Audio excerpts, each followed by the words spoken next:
পৃথিবীতে যতগুলো কিতাব আছে, যত কিতাব, তার মধ্যে শ্রেষ্ঠ কিতাব হচ্ছে কোরআন মাজিদ। সবাই বলুন না আলহামদুলিল্লাহ। যাদের কোরআনের প্রতি একটু সন্দেহ আছে, নারী কিংবা পুরুষ, শিক্ষিত কিংবা অশিক্ষিত কিংবা সাধারণ, কোরআনে মারাত্মক শব্দ আল্লাহ ব্যবহার করেছেন সূরা বাকারা। এই শব্দ কিন্তু পৃথিবীর কোন ধর্মগ্রন্থে ব্যবহার হয়নি।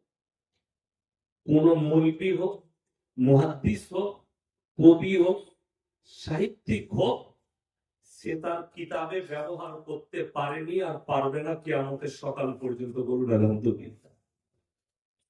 সেই শব্দটা বলে দিই, আমার আব্বাজি অনেকগুলো কিতাব লিখেছেন, বই লিখেছেন, কিন্তু সেখানে লেখার মধ্যে, ভাষার মধ্যে, বলার মধ্যে, বোঝানোর মধ্যে ত্রুটি থাকতে পারে। পারে না? পারে না, ত্রুটি থাকতে পারে।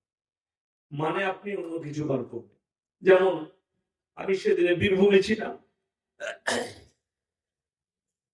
ঈশ্বরচন্দ্র বিদ্যাসাগর বই লিখেছে। কি বই? বন্য পরিচয়, যেটা আমাদের বাচ্চারা পড়ে। পড়ি না? ওই অজগরটি আসছে তেরে, আয় আমতে আমি খাবো পেড়ে। এই বইটা আমরা বাচ্চাবেলায় আমিও পড়েছি, আপনারাও সকলে পড়েছিলাম, আমাদের মারা পড়িয়েছে। এই বইয়ের মধ্যে একটা শব্দ আছে, এই শব্দটা যদি ধরা হয়, তাই এখানে মুসলিম দিকে বড় আঘাত আনা হয়েছে বলতে। যেমন কি উনি লিখেছেন ওই বইটার মধ্যে, সুবোধ ভালো ছেলে, সুবোধ স্কুলে যায়, সুবোধ ভালো ছেলে স্কুলে যায়, রহিম গরু চড়া। এটা যদি আমি মিথ্যা বলে থাকি, ওই বইটা খুলে দেখুন। জীবনের সমাজের বুকে আর কোনোদিন আমি আজ থেকে বক্তব্য দেবো না। যার বাড়িতে আছে বইটা নিয়ে আসুন। এটা তিনি লিখেছেন। কে কিরকম ভাবে লিখেন জানি না, তিনি কোন সেন্স নিয়ে লিখেছেন, হয়তো তিনি বুঝানোর জন্য লিখেছেন, কিন্তু আমার কিন্তু ব্রেনে আঘাত করেছে। তার মানে মুসলিম বাগান এরা শিক্ষিত, কথার মানেটা এটা বুঝাচ্ছে। যাই হোক, এইরকম যারা বই লিখেছে পৃথিবীর যতগুলো মৌলবি, মুহাদ্দিস, মুকাররির, মুফাসসির, জ্ঞানী গুণী সাহিত্যিক, সকলের বইয়েতে ভুল থাকতেই পারে, ঠিক কিনা কথা বলে, যে কোনো দিক দিয়ে। কিন্তু কোরআন সম্পর্কে আল্লাহ প্রথমেই বলেছেন, যালিকাল কিতাবু লা রাইবা ফি, আমার এই কোরআনে বিন্দু মাত্র সন্দেহের কোনো অবকাশ নাই। জোরে বলুন সুবহানাল্লাহ। এই শব্দ কেউ ব্যবহার করতে পারবে না, একমাত্র কোরআনের জন্য হয়েছে। এরপর অনেক জনের মনে হবে, কোরআনের কি আরো কোনো দলিল আছে যে কোরআন সত্য কিতাব? কোরআনের সম্পর্কে, কোরআনকে যদি জিজ্ঞেস করেন, আপনার বাড়িতে যে কোরআনটা আছে তার ওজন কত হবে? আপনি যদি গাড়িতে চাপান, খুব জোর হলে 2 কিলো হবে, খুব বেশি হলে 2.5 কিলো। পৃথিবীর সব থেকে বড় কোরআন যেটা পৃথিবীর, সেটা তুরস্কে আছে। তুরস্কে একটা জাদুঘরে রাখা আছে, সব থেকে বড় পৃথিবীর কোরআন, কয়েক কুইন্টাল হবে। যাই হোক, আল্লাহর কসম খেয়ে বলছি, এগুলো কোরআনের ওজন নয়। কোরআনের যে ওজন, আপনি কোরআনকে যখন জিজ্ঞেস করবেন, কোরআন নিজে উত্তর দিয়েছে। কোরআন খুলুন, যে কোরআনের ওজন কত। লাউ আনজালনা হাযাল কুরআন আলা জাবালিন লারাআইতাহু খাশিয়ান মুতাসাদ্দিয়ান মিন খাশিয়াতিল্লাহ।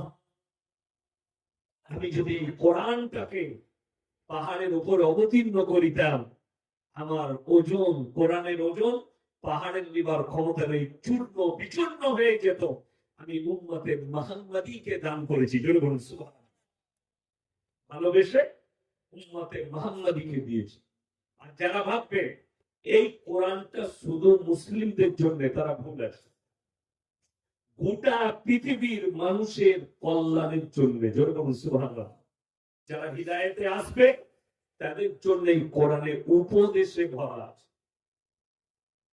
গোটা পৃথিবীর বায়োডেটা আল্লাহ কোরআনের ভেতরে বলে দিয়েছে। গোটা পৃথিবী বায়োডেটা কোরআনের মধ্যে আল্লাহ দিয়ে দিয়েছে। গোটা পৃথিবী যে দিকটা চাইবেন কোরআনে সেই দিকটাই আল্লাহ বর্ণনা করছে।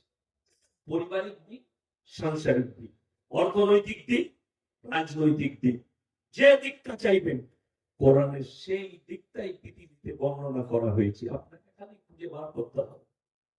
চলুন, এই কোরআনের মধ্যে আল্লাহ তাআলা এমন একটা দলিল দিয়েছে, এই দলিলকে পৃথিবীর কোন বাতের বেটা কাটতে পারবে।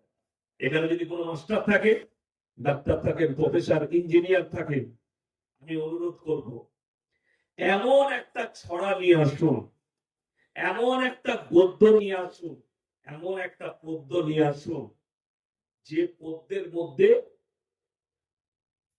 কি প্রত্যেকটা লাইনের শেষে যেন একই অক্ষর। ছোটবেলায় আমি পড়েছি, আমরা পড়েছি বন্দে আলী মিয়াল লেখা একটা পদ্য। আমাদের ছোট গায়ে ছোট ছোট ঘর থাকি, সেটা সবে বেলে নাহি কেউ পর। দুটো লাইন পড়লাম, দুটো লাইনের শেষ অক্ষর কি এলো বাবা? র। যখন আপনি পরের লাইনে যাবে, পাড়ার সকল ছেলে মোরা ভাই ভাই, অবশ্যই চলে গেল, পরিবর্তন হয়ে গেল। শেষ পর্যন্ত একই অক্ষর থাকতে হবে। এরকম ছড়া, এরকম পদ্য, এরকম গদ্য পৃথিবীর কোন শিক্ষিত, জ্ঞানী, গুণী, ধার্মিক আমাকে যদি শোনাতে পারে কারো মনীষীর কিতাব থেকে, ইনশাআল্লাহ আমি ক্ষমা চেয়ে উইথড্র করব এবং আমি বলে দেবো না হলে কোরআন ব্যর্থ হয়ে গেল। একটা শোনা, আমি এখানে বসে আপনাকে আমি 200 টাকা চা খেতে দেবো, আপনি কালকে বাজারে বলতে পারবেন ইয়াসিন সাহেবের কাছে জিতেছি, আমি 200 টাকা পেয়েছি। একটা ছড়া শুনুন, মাস্টার, ডাক্তার, প্রফেসর, ইঞ্জিনিয়ার, আপনি আমার পাশে বসবেন, মাইকটা দিয়ে শুনিয়ে দেবেন, প্রত্যেকটা লাইনের যেন শেষ অক্ষর একই থাকে।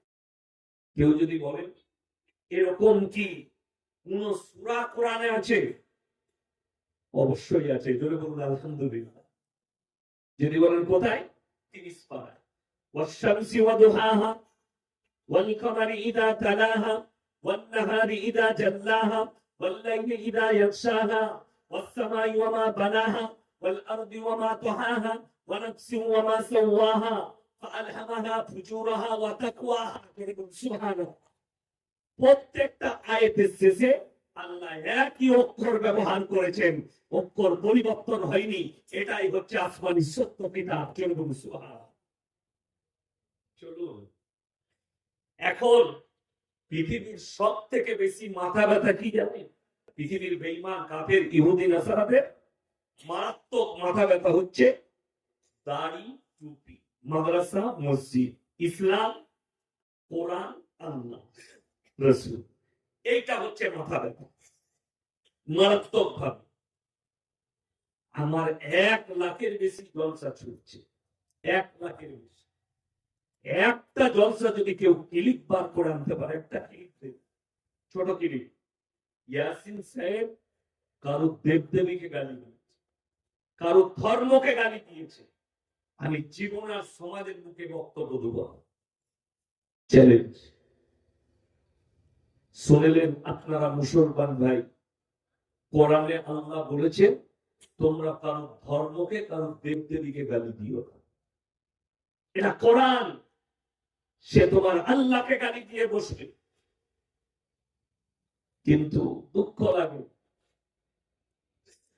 আমি মাসখানেক আগে শুনছিলাম ফেসবুকে, আমাদের দেশের একজন, একটা রাজ্যের মুখ্যমন্ত্রী আছে, হিমন্ত বিশ্ব শর্মা জি, আসামের, তিনি ডাইরেক্ট মিডিয়ার সামনে বলছেন যে मेरा मिशन है इस्लाम को मिटा देना, मैं चाहता हूं इस्लाम मिट जाए दुनिया से, करुणा की तरह मिट जानी चाहिए। मैंने बोला यार आप तो सीएम है, आपको थोड़ा पढ़ लिख लेना चाहिए। दुनिया की इतिहास उठाकर देख लो, फिरौन आया था मूसा को मिटाने, खुद मिट गए। नमरूद आया था इब्राहिम को जलाने, खुद मिट गए। মাথায় রাখবেন, ফিরাউন ভেবেছিল মুসাকে মিটিয়ে দেবো, আল্লাহ তাকে পানিতে মিটিয়েছে। জোরে বলুন সুবহানাল্লাহ।